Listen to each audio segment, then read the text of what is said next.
जैसे ही वे बाहर निकले, बग्गी ने योवुन को चुपचाप देखा। योवुन ने कुछ नहीं कहा और जो कुछ हुआ उसके लिए बग्गी को खेद हुआ। मैंने उसे उस चीज में डाल दिया जिसे मुझे खुद से निपटना चाहिए था। जब चुन जोंगसम जहर के कारण लगभग मरने में आया तो बग्गी हैरान रह गया। वह यह भी जानता था कि जोंगसम के साथ व्यवहार करते समय चुन योवुन हिंसा का उपयोग करने जा रहा था, लेकिन उसे यह उम्मीद नहीं थी कि योवुन जोंगसम की आंतरिक ऊर्जा को भी नष्ट कर देगा। उसने पहले सोचा कि योंगसम की आंतरिक ऊर्जा को नष्ट करने के लिए योवुन इतनी दूर क्यों गया था। इसका मतलब था कि एक योद्धा के रूप में चुन जोंगसम का जीवन समाप्त हो गया था और उल्लेख नहीं करने के लिए उसकी सभी हड्डियों को कुचल दिया गया था। क्या वह प्रतिक्रिया के बारे में नहीं सोचता, या वह उससे बदला लेने वाला है? बग्गी ने तब सोचा कि अगर उसे किसी ऐसे व्यक्ति का सामना करना पड़े जिसने अपने ही माता पिता को मार डाला हो तो वह क्या करेगा। कम से कम कहने के लिए यह संदिग्ध था। इसके बाद बग्गी ने योवुन से बात की। 7वां कैडेट। योवुन रुक गया और उत्सुकता से पीछे मुड़कर देखा। मुझे आपसे कुछ पूछना है। हाँ, आपने उसकी आंतरिक ऊर्जा को क्यों नष्ट किया? इतनी दूर जाने के बाद चुन योवुन को अब जहर कबीले से सारा रोष मिलने वाला था। योवुन ने शांति से उत्तर दिया। उद्धरण चिन्ह ... मैंने बस अपने गुस्से को काबू से बाहर कर दिया। योवुन ने आगे कहा, मुझे डर था कि अगर मैंने उसे रहने दिया तो वह अन्य कैडेटों पर भी जहर का इस्तेमाल करेगा। जिससे बग्गी हैरान रह गए। योवुन अन्य कैडेटों को जहर दिए जाने के बारे में अधिक चिंतित थे, क्योंकि उन्हें जहर कबीले द्वारा दोषी ठहराया गया था। यह आदमी, वह सिर्फ एक लापरवाह मूर्ख नहीं था। उनका निर्णय लेने का तरीका सही नहीं था, लेकिन बग्गी से मिले अन्य राजकुमारों की तुलना में वे अभी भी एक नेता के रूप में अधिक थे। वह अलग है। चुन योवुन वास्तव में अन्य कैडेटों के बारे में चिंतित नहीं थे। वह सिर्फ उस जहर को नहीं देखना चाहता था जिसने उसकी मां को अकादमी में फैलाया था। हालांकि बग्गी ने इसे योवुन के महान बलिदान के रूप में व्याख्यायित किया था और यह सोचना शुरू कर दिया था कि योवुन एक नेता के रूप में उपयुक्त था। क्या हो अगर? तब बग्गी ने योवुन से कुछ कहने की कोशिश की, जब 7 कैडेट उसके लिए दौड़ते हुए आए। वे योवुन की टीम के सदस्य थे। गुरुजी, तुम कहाँ थे? हुबोंग ने उसके चेहरे पर पसीना बहाते हुए पूछा। 7 कैडेट ऐसे लग रहे थे जैसे वे वास्तव में चिंतित थे और राहत की सांस ली। को वांगो ने भी राहत के साथ बात की। हम चिंतित थे कि आप पर हमला किया गया था। मैं आपके निजी प्रशिक्षण मैदान से बाहर आने का इंतजार कर रहा था।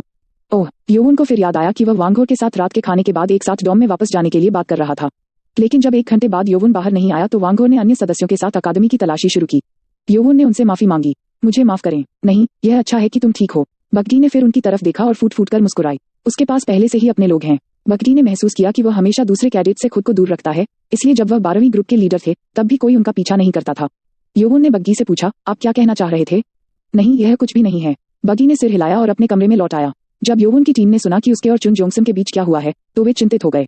दानव मुट्ठी कबीले के को वांगहोर भी योवुन के जोंगसम की आंतरिक ऊर्जा को नष्ट करने के बारे में चिंतित थे। वांगहोर ने तब उन्हें इससे निपटने का उपाय बताया। हमें अभी के लिए सत्ता में बढ़ना है। जब तक हम अकादमी में भाग ले रहे हैं वे हमारे लिए कुछ नहीं कर सकते, लेकिन हम पंथ के 6 कुलों में से एक के खिलाफ हैं। जब तक हम कर सकते हैं हमें सत्ता में बढ़ने पर ध्यान देना चाहिए। उद्धरण चिन्ह। को वांगहोर बड़ा और मांसल था, लेकिन वह बहुत सहज और तार्किक भी था। योवुन उसके साथ सहमत हुए। उसे जहर कबीले के लिए किसी भी तरह से जवाबी कार्रवाई के लिए तैयार रहना था। और वांगहोर के विपरीत हुबोंग एक और मुद्दे को लेकर चिंतित था। गुरुजी, मुझे इस बात की ज्यादा चिंता है कि मुख्यमंत्री इस मुद्दे को कैसे संभालेंगे। अकादमी के नियमों में यह नहीं कहा गया था कि कोई दूसरे की आंतरिक शक्ति को नष्ट नहीं कर सकता है, लेकिन आंतरिक शक्ति एक योद्धा के लिए जीवन रेखा की तरह थी, इसलिए वे इस बारे में निश्चित नहीं थे कि अकादमी इस मुद्दे के बारे में क्या करेगी। चलो आशा करते हैं कि कुछ न हो। हुबोंग की चिंता हकीकत बन गई। अगले दिन सुबह सुबह 3 प्रशिक्षक योवुन और उसके सदस्यों के पास के जंगल में आए जहाँ वे प्रशिक्षण के लिए जा रहे थे। उन प्रशिक्षकों में से एक इम्पेंग थे। तुमने मूर्खतापूर्ण काम किया है। मुझे माफ करें। प्रमुख ने हमें आपको अपने कमरे में ले जाने का आदेश दिया है। धतेरे की। सभी 7 सदस्य चिंतित हो गए। उन्हें बस यही उम्मीद थी कि योवुन को निष्कासित नहीं किया जाएगा। अगर ऐसा हुआ तो योवुन को जहर कबीले द्वारा तुरंत निशाना बनाया जाएगा। जब प्रशिक्षक योवुन को प्रमुख के कार्यालय में ले आए तो उन्होंने योवुन को अकेले अंदर जाने दिया। प्रमुख, 7वां कैडेट आ गया है, उसे अंदर आने दो। जब योवुन अंदर आया तो ली हेमिंग ने अपने लंबे लाल बालों को पीछे से बांध लिया था और एक दस्तावेज पर काम कर रहे थे। योवुन ने तब विनम्रतापूर्वक प्रणाम किया। 7वां कैडेट, राक्षसी अकादमी के प्रमुख को रिपोर्ट करना। ली हेमिंग ने कोई जवाब नहीं दिया और अपने दस्तावेज पर ध्यान केंद्रित किया। सन्नाटा छाने से हवा ठंडी हो गई। जल्द ही ली हेमिंग ने दस्तावेज पर लिखना समाप्त कर दिया और अपनी मांसपेशियों को फैलाने के लिए उठ खड़े हुए। मुझे आपको धन्यवाद, एक घटना रिपोर्ट लिखनी थी, इसलिए मेरे द्वारा आपके धनुष का जवाब न देने पर नाराज न हो।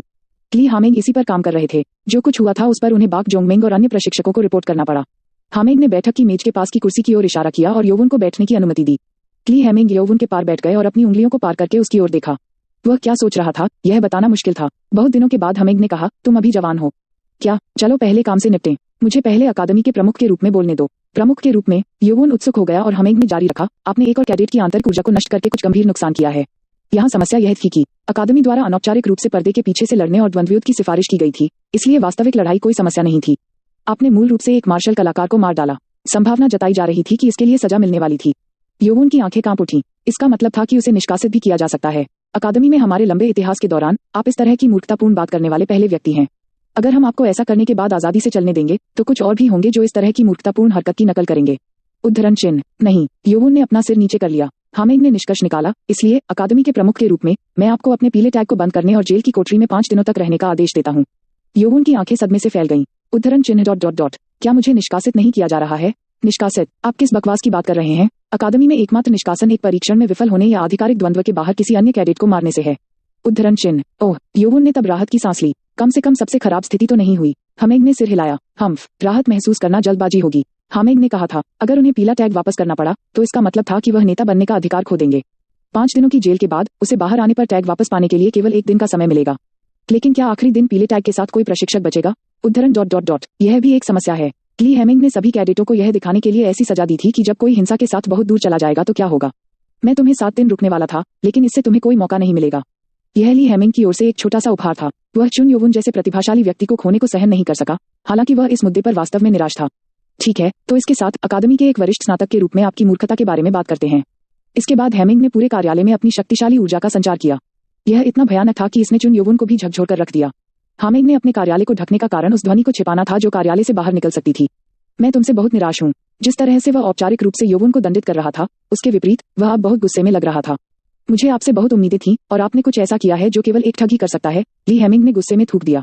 योवुन ने तब सोचा कि हामेंग एक साथी कैडेट की आंतरिक ऊर्जा को नष्ट करने के लिए योवुन में निराश था और उसने माफी मांगी। मुझे माफ करें। खेद किस लिए? क्या आप अपना काम बेहतर तरीके से नहीं कर सकते? आपके पास अपनी गंदगी की देखभाल करने के लिए कोई सिर नहीं है? क्या आप उसकी आंतरिक ऊर्जा को नष्ट करने के बाद उसे चिकित्सा कक्ष में लाए थे क्योंकि आपने उसके साथ सहानुभूति व्यक्त की थी? वह बिल्कुल नहीं। आप डरते थे कि आपको निष्कासित कर दिया जा सकता है, तो आपको शुरू से ही ऐसा नहीं करना चाहिए था। लेकिन चुन जोंगसम, उसने उस जहर का इस्तेमाल किया जिसने तुम्हारी माँ को मार डाला, तो वह मारे जाने के योग्य है?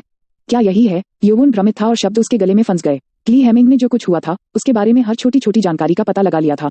बेक जोंगमिंग ने योवुन की स्थिति का बचाव करने की उम्मीद में चुन योवुन के बारे में सभी विवरण दिए थे। ली हेमिंग ने उपहास किया और ठंडी आवाज में बोला, आप उसे चिकित्सा कक्ष में लाते हैं जब आपको लगता है कि वह आपकी माँ की मृत्यु के पीछे है, क्योंकि आपको डर था कि कहीं आपको निकाल न दिया जाए। कैसा बेवकूफ है। यदि आप इसे करने जा रहे थे तो आपको इसे सही करना चाहिए था। रुको, क्या वह? ली हेमिंग आंतरिक ऊर्जा को नष्ट करने की बात नहीं कर रहे थे। वह कह रहा था कि चुन योवुन को जोंगसम को मार देना चाहिए था। आपको एक दुश्मन को जीवित नहीं रहने देना चाहिए था। इससे और दुश्मन ही पैदा होंगे।